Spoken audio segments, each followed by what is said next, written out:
You're watching Business Breakfast coming to you live from iBrand TV studios here in Lagos, Nigeria's commercial capital.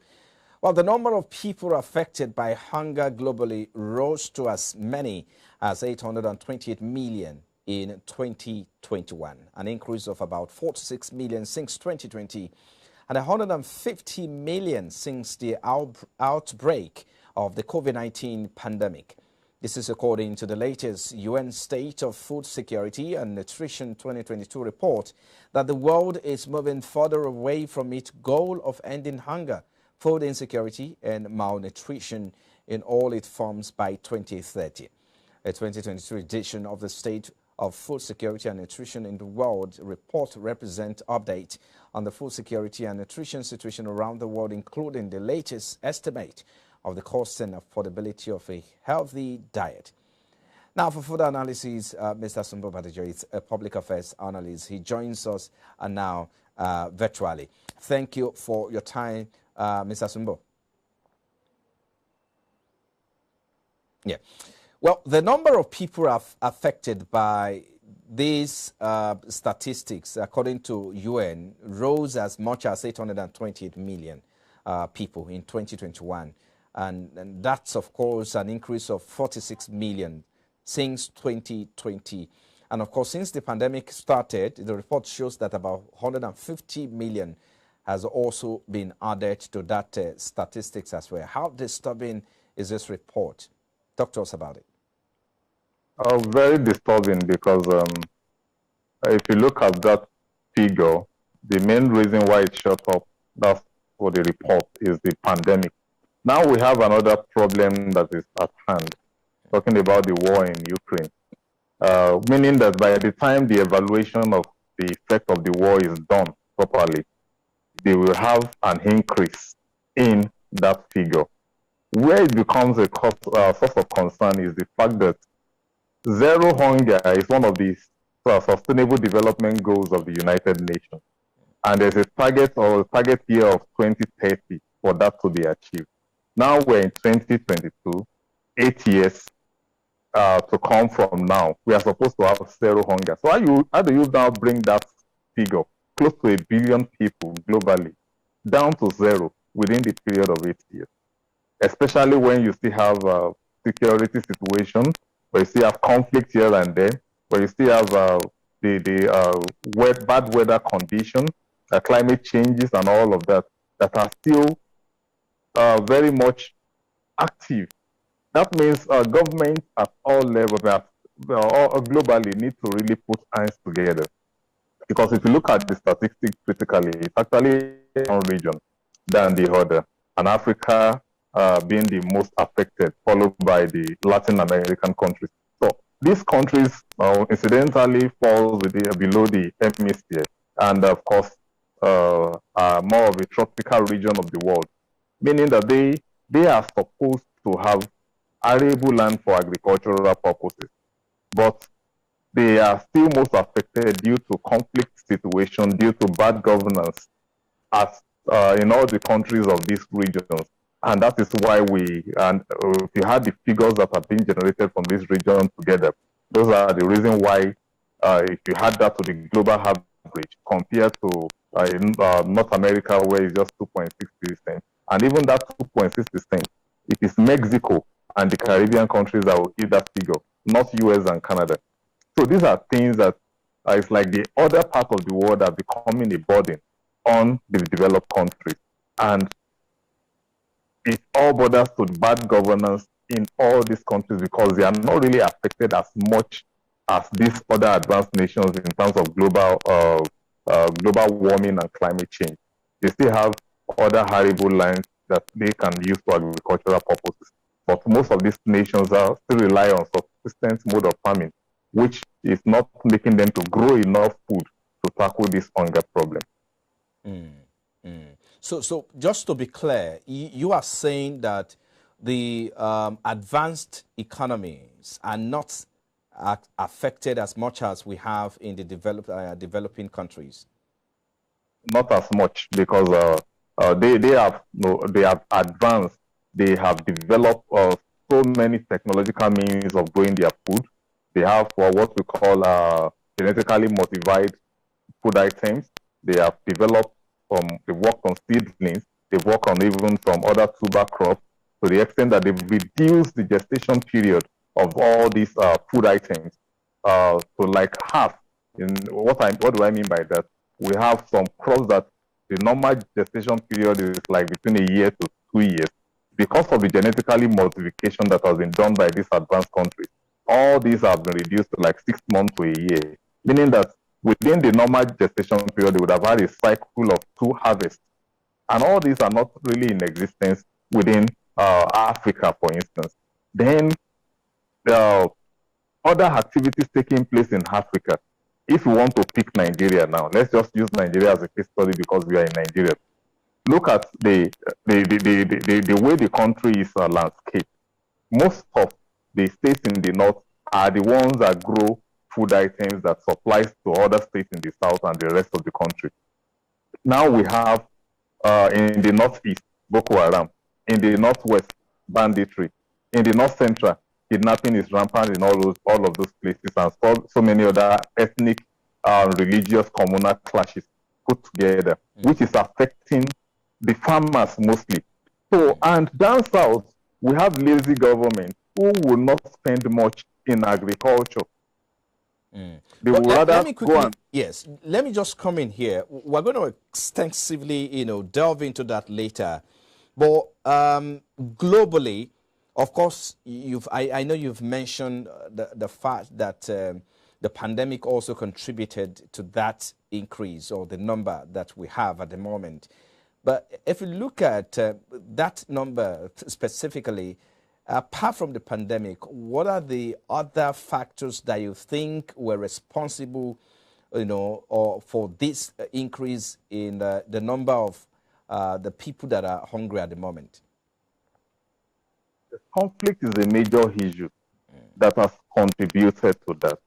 Now, before the war in Ukraine started, so many African countries are bedeviled with conflict. Is it Congo Democratic Republic that you want to mention? Is it Ethiopia that is currently engaged in a civil war? Or the other countries are Chad, Mali. We have political instabilities in some countries. All these combined would affect the policies that the local government in all those countries will put in place, or the efforts being channeled at agriculture.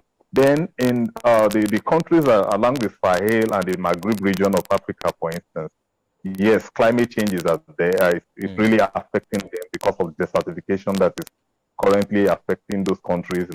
There's more and more desert encroachment.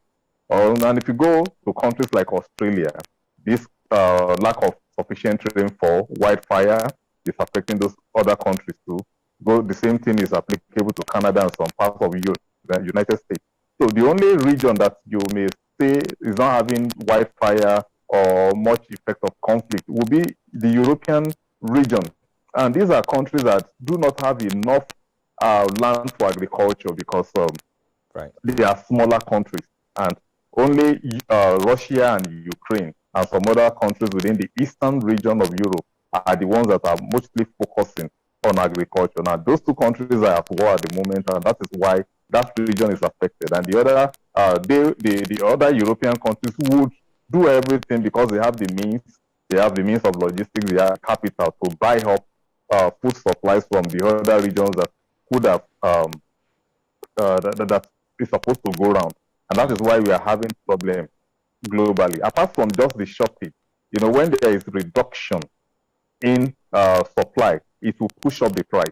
And that's why the prices of items right now is increasing globally, and inflation level is also currently increasing all over the world. Even regions that are not known to inflation at double digits are beginning to experience it. All right. Let me quickly show you some tweets because these statistics, of course, was released on Wednesday at the ongoing, conference that is on. The UN conference that is ongoing at the moment, looking at. So if you look at your screen, you see that tweet. Of course, it's a bit. More tweet again. Different tweets from that particular, meeting that is ongoing at the moment. And this report, of course, was jointly published by the Food and Agriculture Organization of the United Nations, FAO, the International Fund for Agricultural Development, IFAD. You also have the United Nations Children's Fund, UNICEF, as well. And then you also have UN World Food Program, WFP, and the World Health Organization, WHO. Those are the bodies who came together. But how do you suppose the countries of the world are responding to the challenges of hunger around the world? Yes, you talk about the fact that in some part of Europe, they are also doing their bit as well because of the logistics. So how do you think countries of the world are responding? That's the first question. And if you have to bring it to Nigeria, what lessons do we learn from these other countries who are already responding to this crisis, even though they do not even have the best of weather or conditions in there? Hello, Mr. Sumbo. Well, I was asking Mr. Sumbo how he thinks the countries of the world are responding, especially the fact that the world, the FAO, and of course the conference is looking at the fact that a lot of countries perhaps are drifting away from attending or the core issue, especially, which is of course is supposed to be a priority. It seems that a lot of countries are really drifting far away from the initial goal. 8 years to go, because by 2030, Mr. Sumbo, I don't know if you are there. If you are there, please talk to us. Yes, I'm there. I've been okay, so I was asking clearly. you that first, how do you suppose these countries are responding to the challenges of hunger around the world? That's first question. The second question is the fact that you talk about that some part of Europe are responding to this just because they have logistics in their advantage and some other factors working for them as well. So what lessons can we learn from these other countries who are already responding when you look at the fact that they don't even have the best of conditions in terms of land mass to address this? Yes, they don't have the best of conditions, but they have one thing that the other countries like the African regions mostly do not have.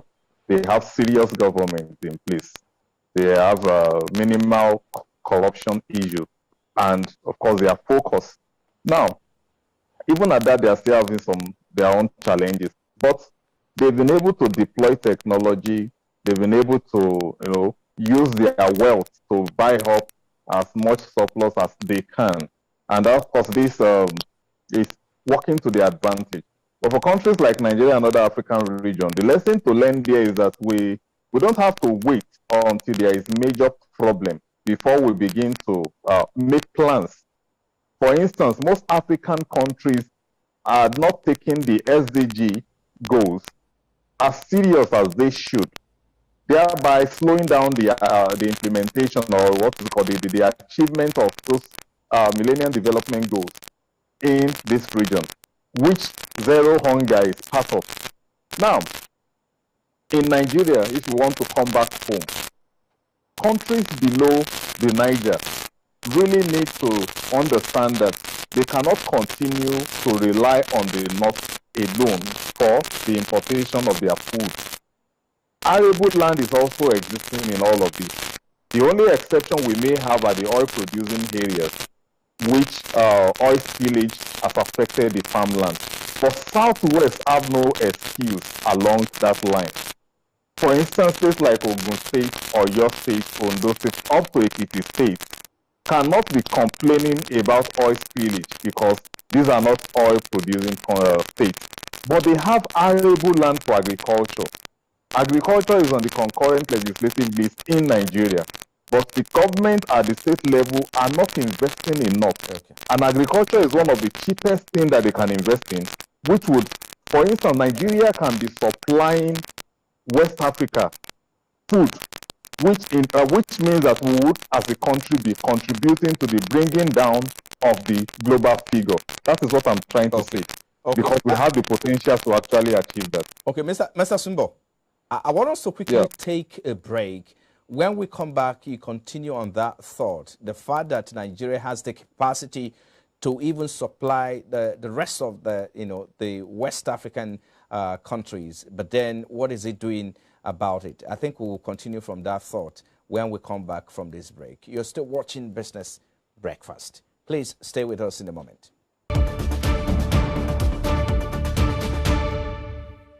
Thank you for joining us again. Mr. Asimbo Badejiko is a public affairs analyst, and we're looking at the United Nations Global Hunger Report, which of course says that about 828 million people globally, suffer for hunger.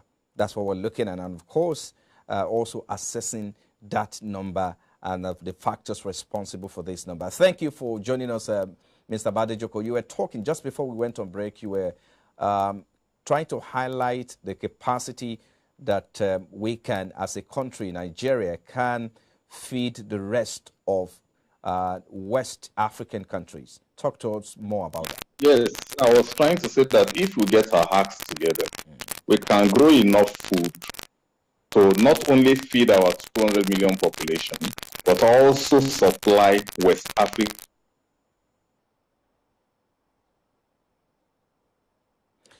Well, I guess we're having a bit of a challenge again, internet messing up with connection there. But we're looking at, of course, the fact that he was talking about, the fact that Nigeria has the capacity. Yes, Mr. Badejiko. Yes, because we have good arable land here. If we can overcome our challenges in the security area, we will be able to grow enough food. And when I said that, I mean that the states in the below the Niger, I'm talking about southwest region, even southeast, despite the fact that the landmass in that area is a bit small, but states like Cross Rivers can add to that to grow enough food, adding to the ones that will still be coming to the north. And by the time the security situation is addressed, we'll have the full capacity to export food items to African nations. And by the time we are doing that, we will create a kind of competition with the other African nations. And Africa, that is heavily relied on for at least primary source of raw materials globally, will be able to convert to food production and bring down the global figures, thereby ensuring that we are contributing to our own quota towards the achievement of the SDG goal. Now, the report is also suggesting ways that the governments of countries that should respond to this crisis. First, they are talking about they have to repurpose their current, support to agriculture, and of course also to reduce the cost of healthy diet, and again to maximize the limited public resources available. How applicable is this to Nigeria's situation? Is it applicable here? It's applicable because our own case is just what I just mentioned. We have huge case of corruption within the sector. Anytime, even the few money that is being voted for agricultural purposes and the little grant we get from donor countries are not actually spent for the purpose they were meant for. And we have some executive farmers that are not on any farmland who will just, because of their connection with the ministries, get the fund, divert for other purposes. These are some of the reasons why we are having, for instance, a recent research shows that for the cultivation of beans, and Oyo is having a huge landmass as big as the entire southeast region, which is made up of 5 states. Now imagine if you apply the principle of... Hello, Mr. Badejiko. Well, I think Mr. Badejiko was trying to highlight the fact that, there are some states in the southwest that can really take up. Yes, Mr. Badejiko, you were talking about strategies, right? Yes, I was saying that recent research shows that Oyo State has the best land for the cultivation of beans and cowpeas. And I'm saying if you apply the principle of comparative advantage to that, and allowing Oyo State, if the state government is serious enough, to focus fully on the cultivation of beans, meaning that we will not only be supplying the beans that the entire nation will feed on, but also be exporting to the West African sub-region, taking advantage of the ECOWAS protocol, as well as the African Free Trade, Continental Free Trade Area Agreement, which Nigeria is a signature to. And we will be making a lot of money from this. It will be huge revenue, not only to the nation, but also to the states in itself. Spill over to Osun State has enough, they have a land that is good enough to cultivate tuber crops, cassava, yam.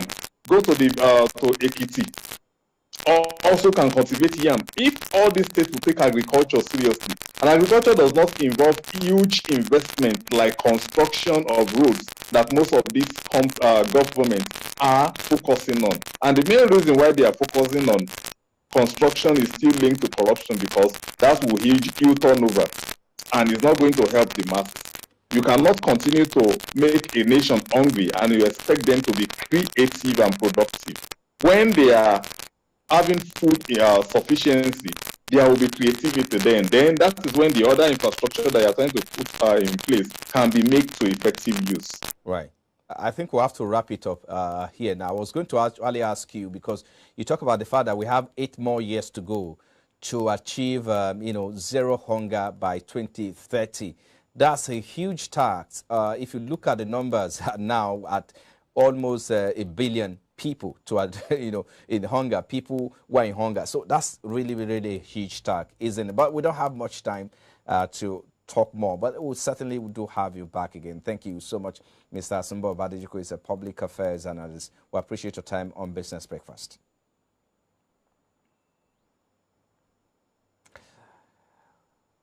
Okay, thank you so much for your time. Well, if you're still watching or joining us, this is Business Breakfast coming to you live from our studios. It's still to come after the break. iBrand TV Food and Market Survey takes a look at the increase in the prices of salarans and foods across the Lagos market as cost of transportation bites harder on motorists ahead of the Eid-el-Kabir celebrations. That's our talking point next when we come back from this break. Please stay with us.